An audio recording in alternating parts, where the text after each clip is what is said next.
Voilà, Renaud, Agnès Gabory, bonjour et bienvenue sur Radio Maria France. Bonjour à tous, nous sommes Agnès et Renaud de Gabory. Voilà, nous nous sommes mariés il y a 41 ans et depuis 39 ans, nous cheminons avec bonheur au sein d'une équipe Notre-Dame. Et nous faisons partie de l'équipe responsable des équipes Notre-Dame pour la France, le Luxembourg et la Suisse. Voilà, aujourd'hui, nous allons vous parler du couple et de la prière. Alors, nous parlerons dans une première partie du sacrement de mariage et de son lien avec la prière conjugale. Dans une deuxième partie, nous parlerons de la prière conjugale elle-même. Et enfin, dans une troisième partie, nous aborderons les autres formes de prière qui nourrissent la vie spirituelle du couple. Mais auparavant, nous souhaiterions faire quelques rappels et d'abord redire qui est le Père Caffarel que nous allons beaucoup citer. C'est lui qui a fondé en 1939 le mouvement des équipes Notre-Dame avec 4 jeunes couples voulant vivre leur amour à la lumière de leur foi. C'est lui, le Père Caffarel, qui révèle ainsi la spiritualité conjugale en l'enrichissant de tout son apport sur la bonne nouvelle et la grandeur du sacrement de mariage. Alors un petit rappel sur la spiritualité conjugale, qui est le sujet de ces émissions mensuelles et dont les équipes Notre-Dame nous ont permis de découvrir la richesse pour notre couple. La spiritualité conjugale. Les couples sont appelés à s'appuyer sur le sacrement de mariage pour sanctifier leur vie conjugale et rendre présent le Christ dans tout ce qu'ils font et tout ce qu'ils disent, et en ouvrant ensemble leurs âmes et sa présence dans leur couple. Et qu'en dit le Père Caffarel ? Voilà ce qu'il dit. Il s'agit de christianiser toute la vie familiale. Rechercher ce qu'on appelle volontiers un style chrétien du couple. Le style chrétien des rapports entre les personnes. Le style chrétien du cadre de la maison, des repas, des dépenses. Le style chrétien des activités quotidiennes. Comment faire que tout cela soit chrétien, apparaisse chrétien, que tout cela resplendisse de la grâce du Christ. Il y a un style chrétien des jours, un style chrétien des grands événements. Vivre chrétiennement ces événements, et tout cela afin que Dieu soit glorifié en toutes choses. Enfin, une précaution oratoire, et elle découle de ce qui précède. Chaque fois que nous parlerons de couple, d'époux ou de conjoint, il s'agit de couples chrétiens unis par le sacrement de mariage. Voilà, maintenant nous abordons enfin notre sujet, le couple et la prière, cette prière qui nourrit la vie du couple et d'une autre en particulier. Voilà ce que dit le Père Caffarel au sujet de cette prière. La prière conjugale est la clé du trésor du sacrement de mariage. La prière conjugale est la clé du trésor du sacrement de mariage. Alors, si vous le voulez bien, partons donc du sacrement de mariage. Et rappelons-nous que ce sacrement est unique en son genre, puisqu'il a pour sujet non pas un individu, mais un couple. C'est le Christ qui conclut un pacte, une alliance, au sens biblique du mot, entre lui et ce couple. Ce que Yahvé disait autrefois, « Je serai votre Dieu et vous serez mon peuple ». Le Christ, à son tour, le dit au couple. Donc d'abord, dans le sacrement de mariage, c'est le Christ lui-même qui s'engage avec les époux et qui demeure au cœur de leur couple. C'est donc en couple que les époux vont recevoir en plénitude ce trésor dont parle le Père Caffarel. Ce trésor, c'est un trésor de grâce, des grâces particulières qui sont adaptées à la finalité du sacrement de mariage, des grâces, c'est-à-dire des faveurs spéciales, des dons gratuits de Dieu pour vivre leur mission conjugale. C'est le Christ lui-même qui se donne à eux et qui demeure au cœur de leur couple. Tu viens de parler de mission conjugale. Mais quelle est-elle? Eh bien, la vocation du couple, sa mission, c'est d'exprimer le mystère d'unité et d'amour fécond entre le Christ et l'Église. Autrement dit, c'est que l'amour mutuel de l'homme et de la femme devienne image de l'amour absolu et indéfectible dont Dieu aime l'humanité. Cette mission, elle est double. C'est d'abord une mission cultuelle, c'est-à-dire rendre un culte à Dieu en s'unissant à lui par la prière et en s'offrant à lui, et une mission apostolique, rayonner l'amour du Christ à l'intérieur et à l'extérieur du couple. Tu as aussi parlé de grâces particulières pour cette mission. Quelles sont-elles, ces grâces? Alors voilà ce que nous dit le catéchisme de l'Église catholique. La grâce propre du sacrement de mariage est destinée à perfectionner l'amour des conjoints, à fortifier leur unité indissoluble, et par cette grâce, ils s'aident mutuellement à se sanctifier dans la vie conjugale, dans l'accueil et dans l'éducation des enfants. Il nous semble donc qu'un des premiers objectifs de la prière conjugale, c'est celui-là. Ensemble, puiser dans le trésor de grâce du sacrement. Demander à Dieu de nous donner ces grâces en abondance, jour après jour, pour vivre ce qui nous est demandé.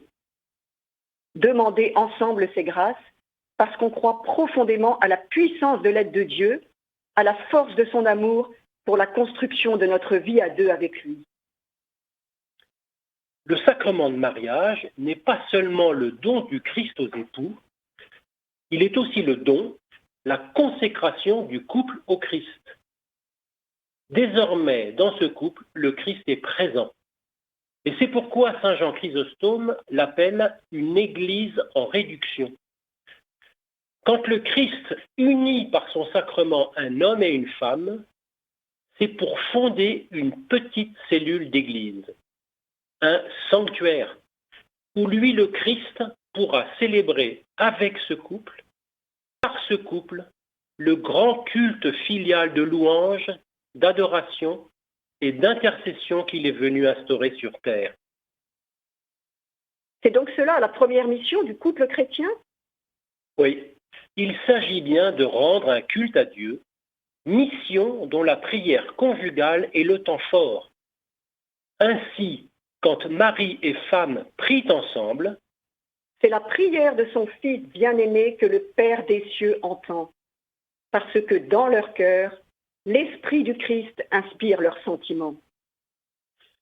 Le Christ, lié au couple, aspire à rendre grâce à son Père, à intercéder avec et par les époux pour le monde entier.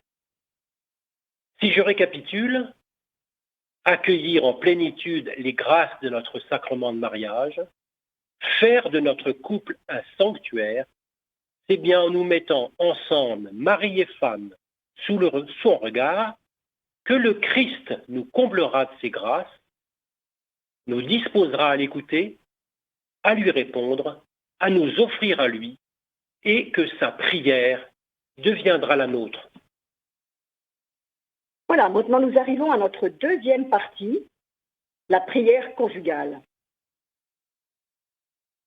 Tous les couples chrétiens souhaitent atteindre une vraie plénitude dans leur relation conjugale. Cette vraie plénitude, elle passe par la communion totale de tout leur être. La communion de leur corps, la communion de leur esprit et la communion de leur âme. La communion des corps, elle passe par l'union physique. Celle des esprits, elle passe par une profonde amitié et le don réciproque de chacun des conjoints. Mais l'âme, quant à elle, c'est bien le domaine de Dieu.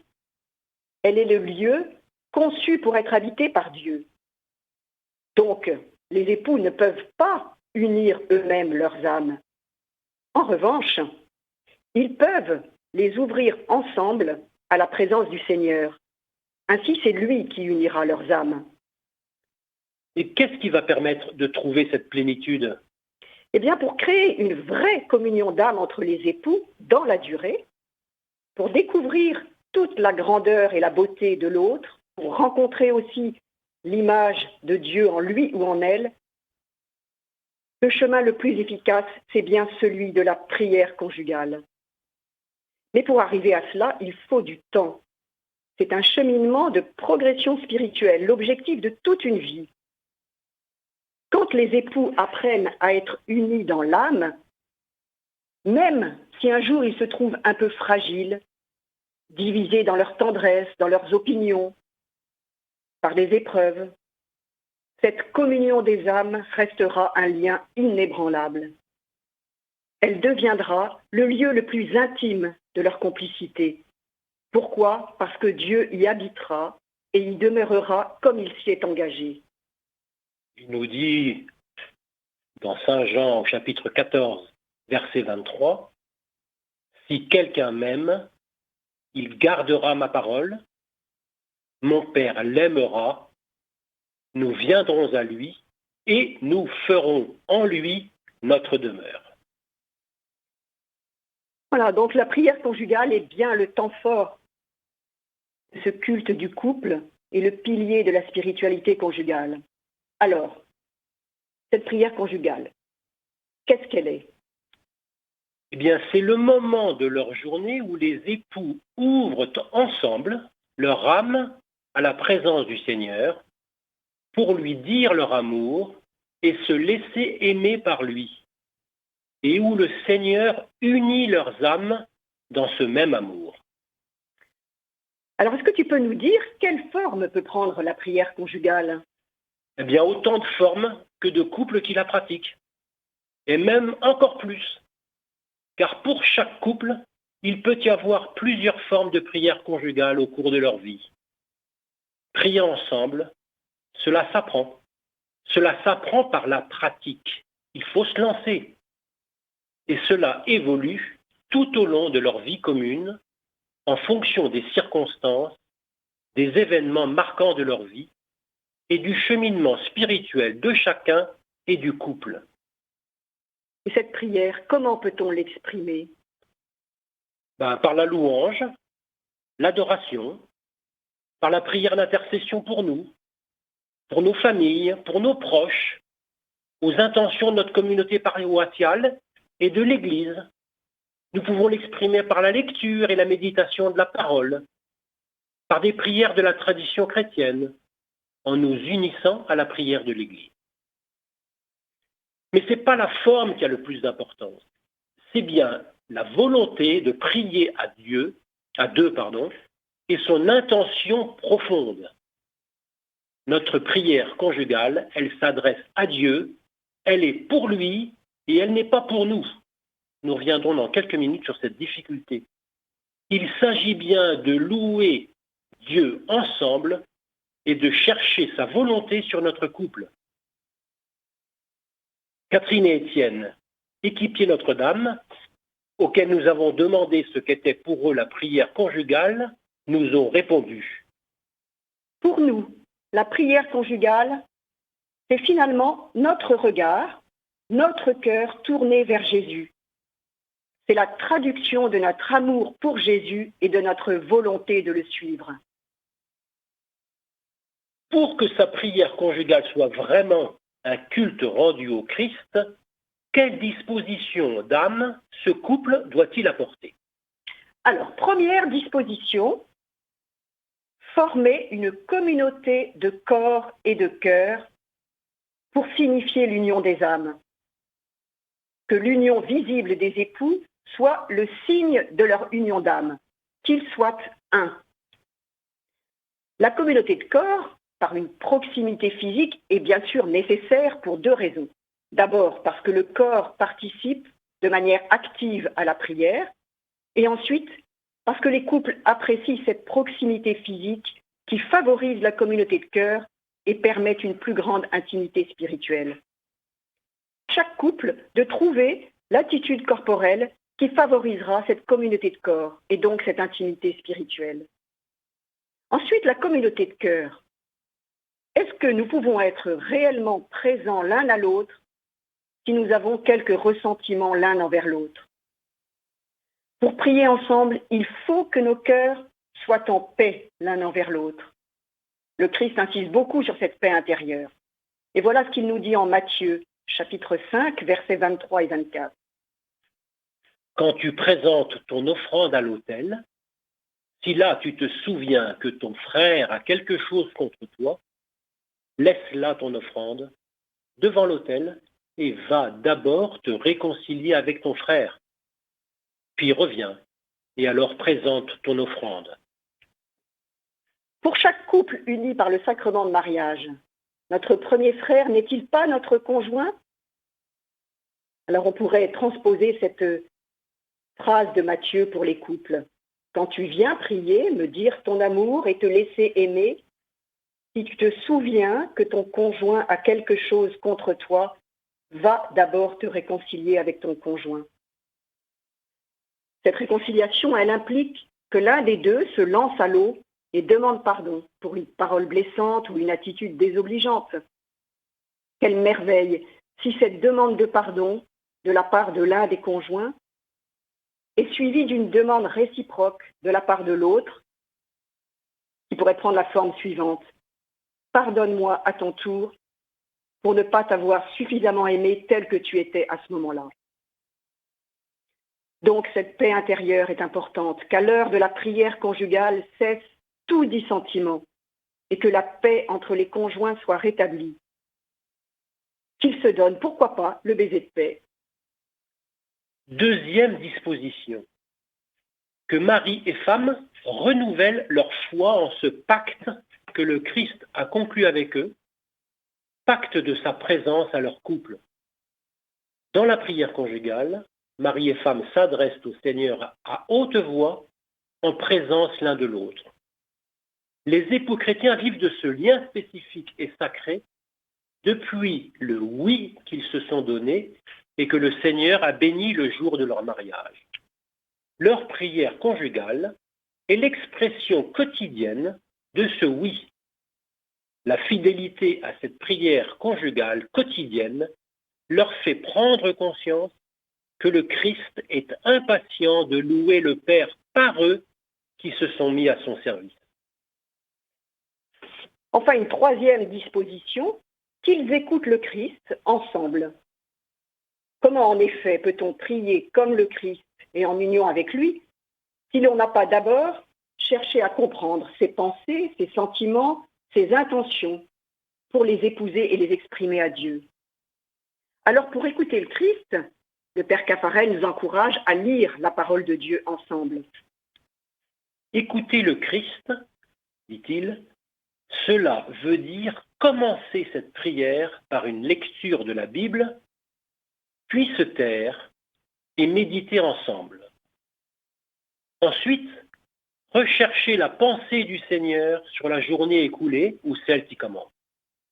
Alors et alors seulement, l'ayant écoutée et comprise, parler à Dieu, lui parler spontanément à haute voix, lui exprimer nos pensées et nos sentiments, avec la simplicité de l'enfant s'adressant à ses parents. Pour résumer donc, les dispositions nécessaires à la prière conjugale résident dans l'union des corps et des cœurs, la foi au Christ présent et l'attention aux pensées et aux volontés du Christ. Alors tout cela en théorie semble facile. Comment alors se fait-il que tant de couples négligent ou abandonnent la prière conjugale? Quelles sont les difficultés de cette prière conjugale et surtout comment les surmonter? Il y a une première, certains tempéraments éprouvent plus de difficultés que d'autres à exprimer leur vie intérieure, par pudeur de leurs sentiments, par souci de garder son jardin secret, ou par une crainte inavouée de dévoiler son cœur et son âme à son conjoint. Eh bien, avec le temps et la fidélité à ce temps de prière, ils y arriveront. D'autres invoquent une différence de sensibilité spirituelle. Le Père Caffarel nous éclaire à ce sujet. Ces divergences spirituelles, issues de formations ou d'éducations différentes, il faut les dépasser, sans essayer de les niveler. Des spiritualités différentes qui s'accordent peuvent, au contraire, faire une harmonie plus riche qu'une absolue identité de vue spirituelle chez les époux. Une troisième difficulté. Pour beaucoup, c'est le manque de volonté qui est en cause. Le père Caffarel disait « L'essentiel de la prière, c'est la volonté. Vouloir prier, c'est prier. » Et ce qui vaut pour la prière en général vaut aussi pour la prière conjugale. Pour démarrer, il suffit de vouloir prier ensemble, et si nous ne le voulons pas encore, nous pouvons toujours demander au Seigneur, chacun dans notre prière personnelle, de faire grandir en nous le désir de prier ensemble. Et pour tenir, il faut aussi de la persévérance, savoir exercer sa volonté dans le temps.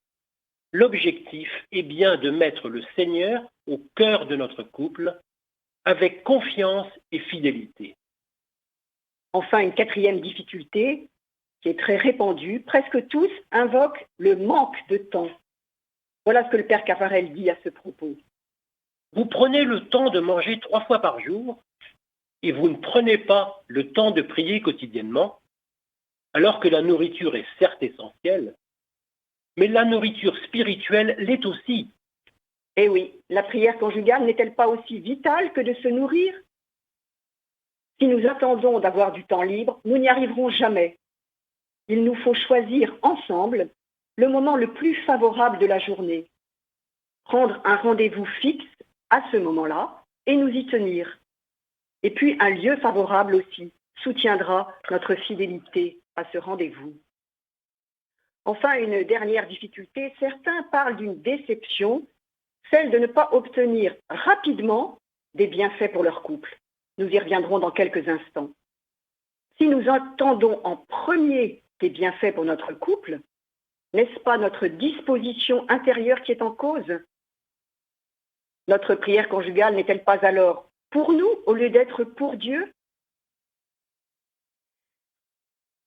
Eh bien, chers auditeurs, ceux qui ont assez de foi et de courage pour triompher de ces difficultés ne tarderont pas à en expérimenter les bienfaits.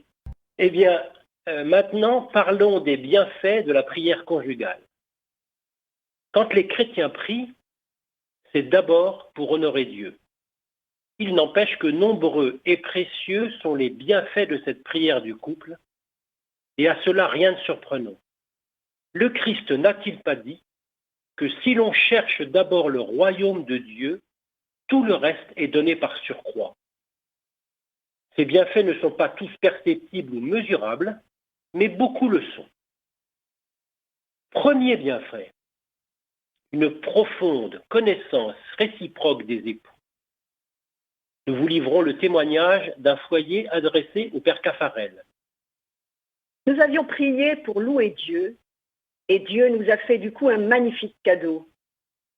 En formulant à haute voix notre prière intime, nous nous sommes communiqués l'un à l'autre le fond même de notre âme et la plus secrète impulsion de notre vie intérieure.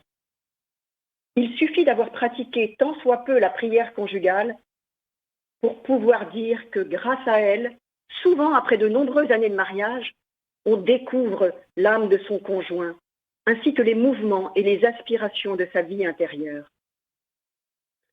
Un deuxième bienfait, proche du précédent, la prière conjugale se présente comme un des grands facteurs de l'unité spirituelle et même de l'unité tout court entre époux. Un jeune couple écrivait au père Caffarel. C'est elle, la prière conjugale, qui a forgé notre âme commune.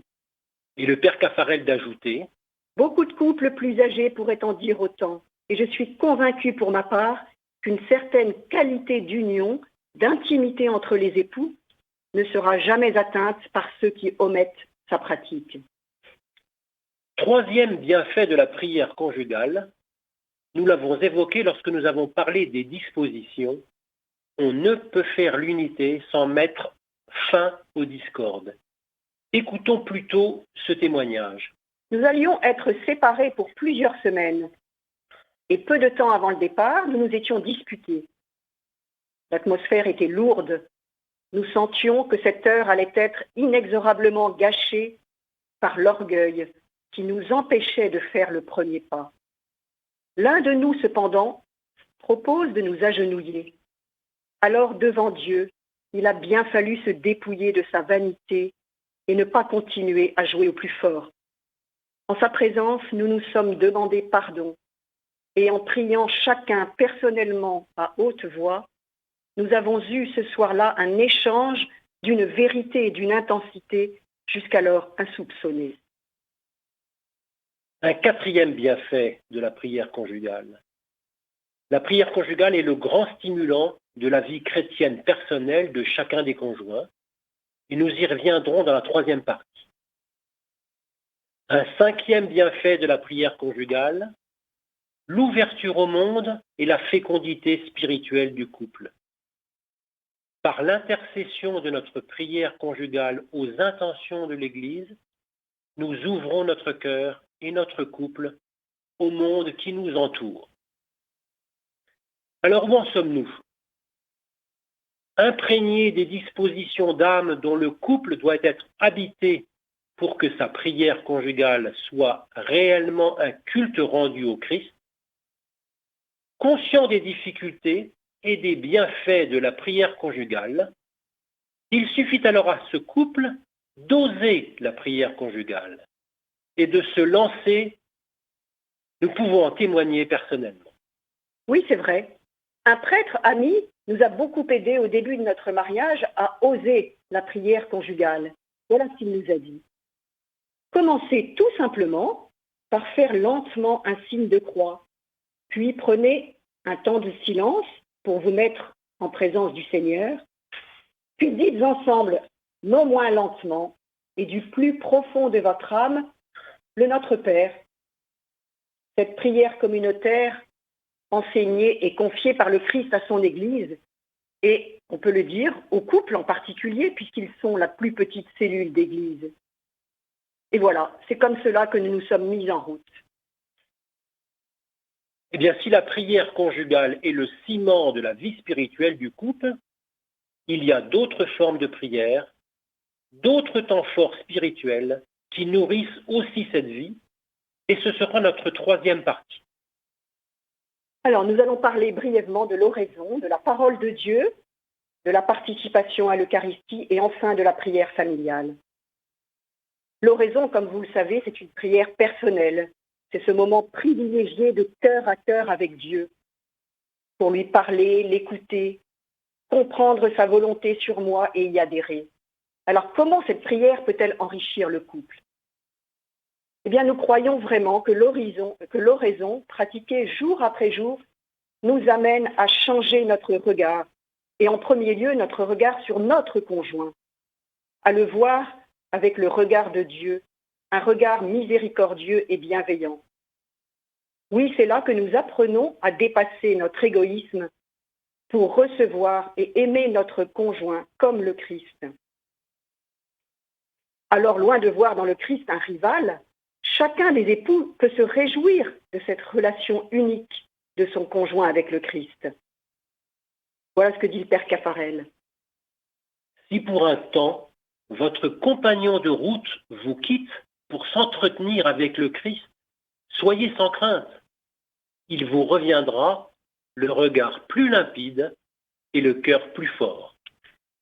Les époux peuvent même s'entraider en ménageant à l'autre des moments et des lieux qui lui permettront ce cœur à cœur avec le Christ. Eh bien, personnellement, nous nous encourageons en vivant l'oraison au même moment. Et parfois, il nous arrive d'échanger sur l'évangile du jour que nous avons lu et médité chacun de notre côté. Nous partageons sur ce que chacun a compris de la volonté de Dieu sur lui au travers de cet évangile. Nous partageons éventuellement sur les résolutions que l'un ou l'autre a prises. Et cet échange est très bénéfique et enrichissant pour notre couple. Voilà, maintenant nous voulons reparler de la parole de Dieu que nous avons déjà évoquée un petit peu avant. Cette parole de Dieu qui éclaire toute la vie conjugale. Cette prière, cette parole de Dieu, la fréquentation peut se faire en priant la liturgie des heures. Certains couples aiment prier avec les psaumes pour exprimer leurs sentiments au Seigneur et prier dans la communion de toute l'Église. C'est ce que nous témoignent nos amis équipiers Marie-Catherine et André. André est diacre permanent. Depuis quelques années, alors qu'auparavant je disais seul la prière des heures, nous ressentons la nécessité de prier ensemble, les laudes et les vêpres. Les psaumes, s'ils expriment tout ce que nous vivons dans notre quotidien, la louange, la joie, mais aussi nos difficultés, nos révoltes, nos cris de douleur, eh bien ces psaumes y finissent tous par l'espérance. Et si nous sommes en colère, si nous sommes en désaccord, la prière conjugale est parfois bien difficile, mais par la prière des heures, les mots nous sont donnés pour prier malgré tout. C'est un vrai cadeau qui nous est fait. Un autre temps fort vécu en couple, c'est la participation à l'Eucharistie. Voilà ce que dit le Père Caffarel. Le mariage, c'est l'admirable invention du Christ pour que l'Eucharistie soit vécue à deux. Oui, c'est vrai. Vivre en couple la célébration de l'Eucharistie fortifie notre unité et nous rend plus capables d'un amour renouvelé. Ce qui est très fort, ce sont deux temps particulièrement, l'offertoire et la communion.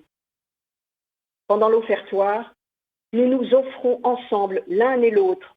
Nous offrons tout ce que nous avons vécu, petite ou grande chose, depuis la dernière Eucharistie. Nous offrons tout ce qui fait notre vie, afin que tout cela soit porté par l'offrande du Christ qui est l'offrande parfaite. Enfin, dans la communion, nous recevons ensemble le corps du Christ, celui qui a fait alliance avec nous, celui qui a donné sa vie pour nous. Alors quoi de plus fort pour des époux? Nous renouvelons ainsi notre alliance avec lui. Et avec notre conjoint, nous devenons ensemble un seul corps et un seul esprit dans le Christ. Voici comment le vivent un autre couple ami, Brigitte et Gilles. Après avoir reçu la communion, nous nous asseyons côte à côte, nos mains entrelacées, nos têtes qui se touchent. Nous nous présentons ainsi ensemble devant le Christ et lui offrons notre couple. Nous vivons là un moment privilégié d'intimité à trois dans une prière profonde. Le sacrement que nous venons de recevoir est opérant. Notre couple s'en trouve vivifié. Ce geste d'intimité spirituelle, nous nous le sommes approprié comme un des éléments qui permet à l'Esprit Saint de guider notre couple sur le chemin de la sainteté. Voilà, enfin, un petit mot sur la prière familiale. Lorsque les époux deviennent parents, la prière conjugale, sans disparaître, va tout naturellement s'épanouir en prière familiale. C'est comme si la prière conjugale se saisissait des enfants pour louer le Seigneur, pour le remercier, pour lui adresser des demandes. La prière familiale est source d'unité familiale. Bien plus, elle fait des parents et des enfants des frères devant Dieu. Eh bien, en conclusion, nous voudrions redire à quel point la prière est vitale pour le couple. Et voici les mots de nos amis Catherine et Étienne pour dire cela. Quelle que soit la forme et la pauvreté de la prière conjugale, cela nous dépasse, tout comme l'amour de Dieu pour nous, surabondant et fécond. C'est le Christ aux noces de Cana qui transforme l'eau de nos pauvres prières en vin voluptueux de notre unité. Ne nous privons pas de cette source vive. Oui, on parle bien de fécondité. La prière conjugale non seulement fait entrer les époux dans la communion avec le Christ, mais elle les dispose, elle les prépare, elle les accompagne pour le deuxième volet de leur mission de couple, la mission apostolique. Mais ça, c'est un autre sujet. Et nous laissons le mot de la fin au Père Caffarel. Si tous les couples chrétiens étaient convaincus de l'importance de la prière conjugale, si dans tous ces couples, la prière conjugale était vivante, il y aurait dans le monde un prodigieux accroissement de joie, d'amour et de grâce. Voilà, nous sommes prêts pour les questions. Voilà, eh bien écoutez, nous allons tout de suite accueillir Jean-Pierre et Régine. Jean-Pierre et Régine, vous êtes à l'antenne. Oui, bonjour à tous et bonjour et un immense merci à Agnès et Renaud. Nous avons écouté avec une attention soutenue leurs propos et nous nous réjouissons de toutes ces perles qu'ils nous ont données. Ça donne vraiment envie de prier et ça donne vraiment envie de rencontrer les équipes Notre-Dame. La question qui nous vient concerne la présence de la Vierge Marie dans nos prières, qui est souvent plutôt une relation personnelle. Et nous aimerions avoir leur sentiment sur comment vivre effectivement la place de Marie dans la prière conjugale. Oui, c'est vrai, et notre mouvement s'appelle Équipe Notre-Dame. Nous sommes donc sous la protection de Marie. Alors, je dirais que si le Christ est bien le centre de la vie spirituelle des époux, c'est Marie qui est le meilleur chemin pour les conduire au Christ. Et pourquoi ? Parce que, comme les époux, Marie, un jour, a dit oui. Marie, par son oui, qui est donné le jour de l'Annonciation, Marie est un exemple parfait de disponibilité et de docilité à la volonté de Dieu. Donc pour nous, époux chrétiens, qui nous sommes engagés par notre premier oui, celui de notre mariage, c'est bien Marie, par son premier oui et par tous les autres oui qui ont suivi dans sa vie, qui nous montre le chemin pour redire notre oui chaque jour. Le oui à notre conjoint, bien sûr, mais aussi le oui à Dieu pour recevoir sa vie et la faire rayonner. Et alors, je dirais que pour nous, équipiers Notre-Dame, il y a une prière qui nous unit tous, c'est la prière du Magnificat que nous aimons bien réciter à la fin de notre prière conjugale, prière le Magnificat, je dirais, c'est un cri d'amour, le cri d'amour de Marie pour ce Dieu qui est toute miséricorde vis-à-vis des humbles, finalement, voilà, pour que par les humbles puisse éclater toute sa gloire. Voilà. Merci beaucoup, merci beaucoup. Merci. Voilà, donc Renaud, Agnès, une dernière peut-être question avant de rendre l'antenne. Une question posée par SMS. La voici. Alors, dans le devoir de s'asseoir, cher aux équipes Notre-Dame, quelle est la part de la prière ? C'est une question de Geneviève et Pierre. Merci pour cette belle question. Ben oui, la prière, elle a une place importante dans notre devoir de s'asseoir. Vous rappelez brièvement d'abord pour nos auditeurs ce qu'est le devoir de s'asseoir. Le devoir de s'asseoir, c'est un temps privilégié que prend le couple chaque mois pour se poser, se regarder, s'écouter et surtout se parler en vérité et en profondeur sous le regard de Dieu.